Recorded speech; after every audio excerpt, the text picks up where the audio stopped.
Julio Foolio, born Charles Jones on June 21st, 1998, grew up in Jacksonville, Florida, a city known for its vibrant music scene, but also known for its intense street rivalries. Raised on the north side of Jacksonville, Fulio's upbringing was marked by hardship and exposure to violence from a young age. He lost several friends and family members to gun violence, experiences that would later heavily influence his music and persona.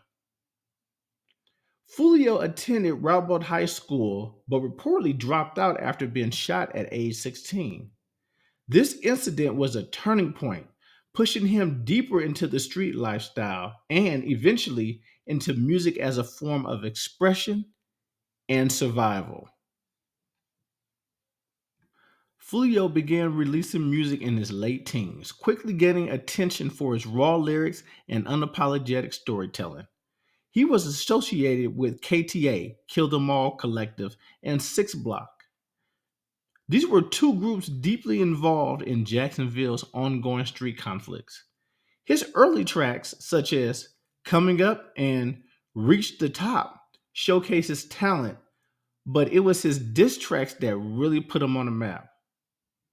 One of Fulio's most infamous songs, Who I Smoke Remix, was a direct response to Young and Ace's viral hit, Who I Smoke. Fulio's version named multiple deceased rivals, escalating tensions between his crew and their main opposition, ATK, led by Young and Ace. This feud spilled over from music into real life violence, with both sides suffering losses. Fulio's music often blurred the lines between entertainment and real life street politics. He was known for referencing actual events and individuals in his lyrics, which, while boasting his notoriety, also made him a target for retaliation. Fulio's life was deeply intertwined into Jacksonville street politics. The beef between KTA and ATK was not just lyrical, it involved real violence, with multiple shootings and murders linked to both sides over the years. Fulio himself survived several assassination attempts. Fulio was shot twice while in Houston, Texas. He survived but sustained injuries, later posting about the incident on social media. Fulio was targeted in the shooting outside a recording studio in Jacksonville. Over 100 shots were fired, but he escaped with only a graze wound. In another high profile incident, Fulio was ambushed at a gas station in Jacksonville. He broke his foot while fleeing later and sued the hospital, alleging a nurse linked his location to his enemies. Law enforcement and local media have documented the ongoing violence between KTA and ATK, linking multiple homicides to the feud. Fulio's willingness to publicly taunt his rivals and reference their deceased associates only intensified the conflict. Fulio's life came to a tragic end on June 23rd, 2024, while celebrating his 26th birthday in Tampa, Florida. He had been posting his location and activities on social media throughout the day, including footage from a pool party at an Airbnb.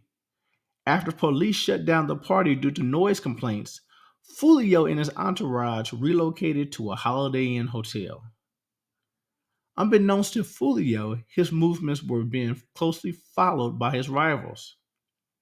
Surveillance footage and phone records later revealed that two vehicles had been following him and his crew throughout the night.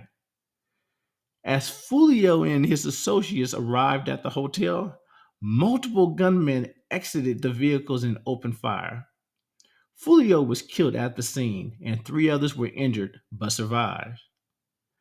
The suspects identified as Rashad and Davion Murphy from 1200, Isaiah Chance, also known as Gut from ATK, and Alicia Andrews were later apprehended by law enforcement.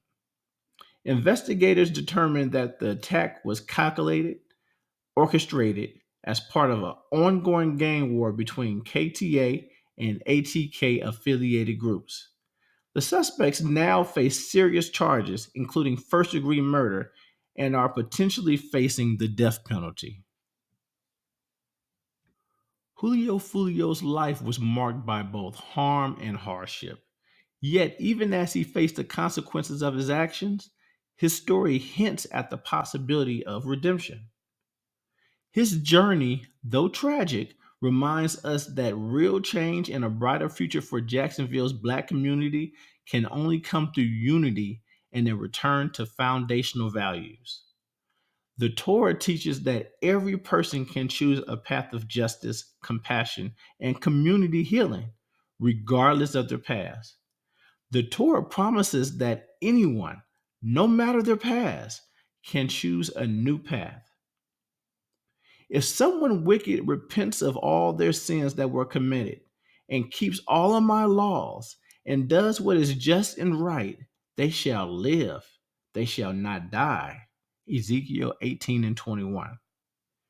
If Jacksonville's Black community embraces the Torah's guidance together, focusing on redemption, mutual responsibility, and uplift, it can break cycles of violence and build a future filled with hope and dignity for all.